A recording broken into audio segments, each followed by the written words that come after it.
Kasinungalingan yan. Wala nang solid north dahil nakikita ilang dekada na silang presidente.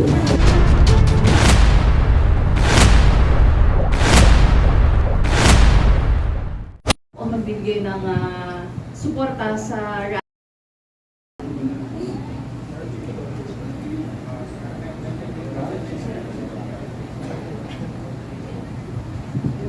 Hindi, dahil ba nagpaparali yung mga iba, mga party list politician din sila Dapat yung mga kabataan lang, suportahan natin. Pero kung may mga politician at mga party list, hindi pwede. Para sa akin lang. Thank you po. Magandang hapon po, Elijah Bonzo from Billionaire News Channel. So sa kasalukuyan po ay pinamumunuan niyo po yung Louis Chavot Singson o LCS Group of Companies na sa kasalukuyan po ay may 12 kumpanya. At ngayon po, ayon po sa mga pagsusuri na pag-alaman din po namin na konektado po ito sa isang construction firm na Satrap Construction Corporation na parang binaliktad lang po na partas na ibig sabihin daw po ay provincial governor. At for context din po, base po sa datos po ng DPWH, nakakubra po ito ng 62 public works sa Ilocos Sur mula 2016 to 2025 na nagkakahalaga ng 2.7 billion pesos. So, for clarification lang po sir, ano po ang connection ng Singson family sa Satrap Construction? Mabuti tinanong nyo. 10 years daw, nakasungkit daw ako ng 2 billion. 10 years! Wala pa isang taon na billion na. 10 years. So ibig sabihin maraming project yan. Kung totoo man yan, inaamin ko sa amin yan. Tatay ko, engineer, contractor. Bata pa ako, sumasama na ako, timekeeper. Dugo at pawis ang ginamit namin yan. Negosyo ng pamilya ko yan. Pero pa-inspect nyo lahat ng project ng Satrap. Pag meron katiwalian, pakukulong ako.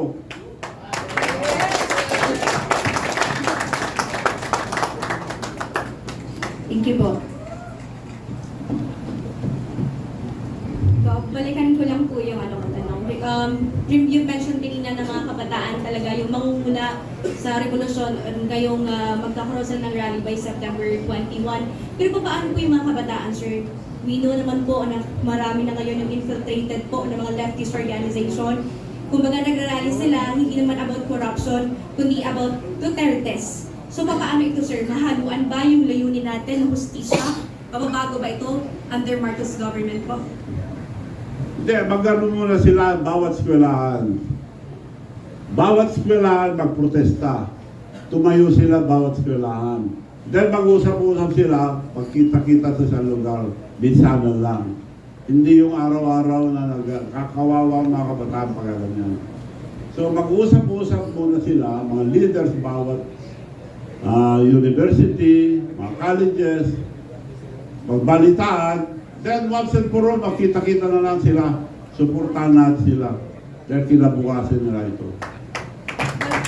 Sir, karamihan kasi sa kanila hindi korupsyon yung pinaglalaban, kundi pabagsakin yung mga Duterte. Lalo na yung gobyerno, sir. Wala akong kinakampihan. Kung yun ang ibig sabihin. Magandang hapon po, Governor. Two questions lang po. Noong 2022, kita naman ng buong bayan na isa kayo sa mga solid na Ilocano na talagang nag-push para tumakbo si Ferdinand Bongbong Marcos.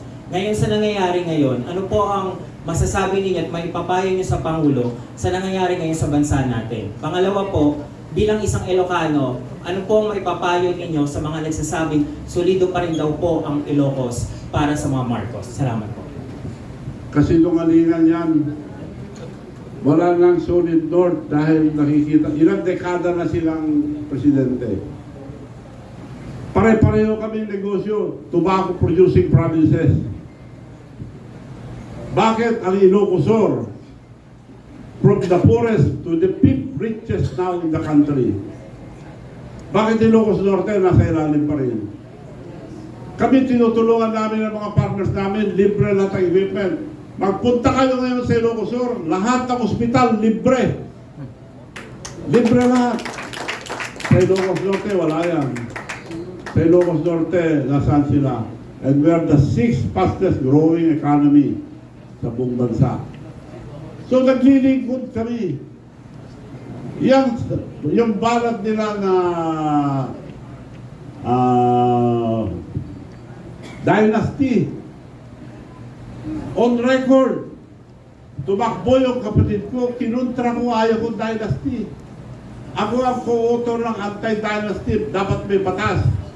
Tumakbo ang congresswoman, kinuntra ko, pupunta yung mga tao sa bahay, talaga ba hindi namin bubuto ang kapatid nyo? Wag yung ibuto, dahil kung ibuto nyo, wala nang maniniwala sa akin. The most important, credibility. Kung anong pangako mo sa tao, yun ang gawin mo. So, ulit, yung kapatid ko, isang babae, tumakbong mayo, kinuntra ko rin. Ayaw ko. Pero lahat ng pinaupo kong congressman mayor, lumaban, kalaban ko.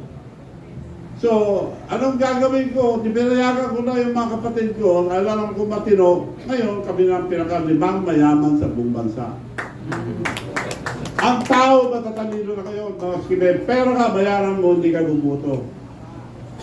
Kung dynasty ka man, madali kang matumba kung korap ka at hindi mo alam alagaan ang iyong kababayan. So, irrelevant na yung dynasty. Dahil nung araw ang dynasty, masama yan dahil takot ang tao, nababayaran ng tao. Ngayon, matatalino na po ang tao. So, irrelevant na yung dynasty. Governor, magandang hapon. Mike Guyagay from RMN DZXL. Gov, gusto ko lang mabalikan kung ano ho ang parang nagtulak sa inyo kung bakit nagsasalita ho kayo ng mga ganito, particular na sa Pangulong Ferdinand Marcos Jr. Ano yung nagtulak po sa inyo?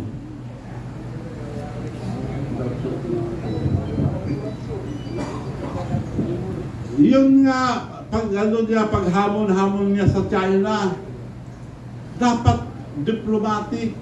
Anong laban natin sa China? Ipapahamak lang tayo. Pasalamat na nga tayo. Tubig lang kinakanyo sa mga barko natin na mga nagpupunta ron. Governor, doon sa Mabenta nga sila tubig. Governor, doon sa binanggit nyo kanina about sa mga flood control projects sa Ilocos Norte, can you back this up with pieces of evidence? May mga dokumento ho ba kayo? May mga katibayan ho ba kayo para sabihin na ito mga binanggit nyo kanina? May nagsabi na sa akin, kaya sinasuggest ko sa mga ICI, Independent Commission on Infrastructure, unahin ang Ilocos Norte. Unahin lang. At ipaalala kay Presidente na involved din sila sa flood control. At mga dinidemandang tao ngayon at binibintangan mga diskaya, sila rin ang contractor nila. Gov, handa na rin ho ba kayo na parang since ngayon din nagsasalita na kayo about sa flood control project, handa na rin ho ba kayong ilabas o ibunyag na rin ang pang mga issues like for example yung sa mga sabungero, issue ng sabungero, missing sabungero like that? Nung tell all, pwedeng lahat na ng mga katiwalaan o mga nangyayari sa ngayon ay kaya niyo na rin pong itong ibunyag. Sinabi ko na nga kanina, magagandang batas natin, ang implementasyon ang hindi maganda. Sino nakukulong? Yung mga walang pera, yung mga mahirap lang. Nakaparking fee nga, ako nga, nagdemanda 10 taon na, hindi pa umakyat sa Busman. Nakaparking fee. Nasubukan ko na, hindi ko lang sasabihin kayo, nasubukan ko na nag-testify sa Busman. Siguro sa susunod sabihin ko gaano ang sistema, mga justices natin. Thank you. Gov, good afternoon. Jopel Pelenyo po from DWIC. Gov, naniniwala mo ba kayo na iimbestigahan ng ICI ang mismong lalawigan ng Pangulo, pang Region 1?